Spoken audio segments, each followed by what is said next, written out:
रहस्यमयी गुमशुदगी। सर्दियों की ठंडी रात थी। शहर की गलियां सुनसान थीं।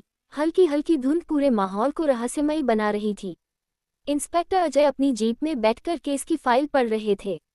यह मामला पिछले 3 दिनों से उनके सिरदर्द बना हुआ था। अवनी मेहरा नाम की एक लड़की बिना किसी सुराग के गायब हो गई थी। अवनी एक प्रतिष्ठित पत्रकार थी और आखिरी बार उसे अपने अपार्टमेंट के बाहर देखा गया था।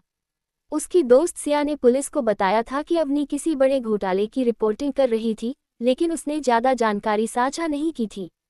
अजय ने अपना कोट कसकर लपेटा और अपार्टमेंट की ओर बढ़े। वहां चौकीदार से पूछताछ करने पर पता चला कि उस रात एक काली कार काफी देर तक बाहर खड़ी थी, लेकिन नंबर प्लेट पर कीचड़ लगा था। सर, मैं पढ़ नहीं पाया, चौकीदार ने कहा।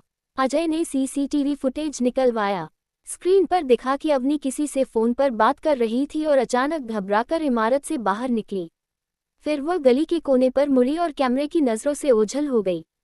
अजय ने अवनी का फोन ट्रैक करवाया तो आखिरी लोकेशन शहर के पुराने बंद पड़े कारखाने की निकली। वह तुरंत अपनी टीम के साथ वहां पहुंचे। अंदर घना अंधेरा था और जंग लगी मशीनें अजीब सी डरावनी आवाजें कर रही थीं। तभी एक हल्की सी सिसकी सुनाई दी। अजय ने अपनी टॉर्च उस दिशा में घुमाई। कोने में एक टूटी मेज के पीछे अवनी बेहोश पड़ी थी।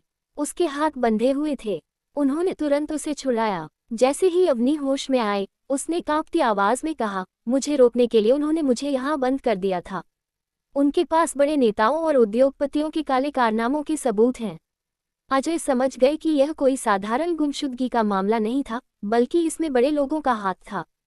उन्होंने अवनी को सुरक्षित बाहर निकाला और अगले ही दिन उसकी रिपोर्ट ने पूरे देश को हिला कर रख दिया। लेकिन सवाल अब भी बाकी था, क्या वे लोग अवनी को चुप कराने के लिए फिर से हमला करेंगे?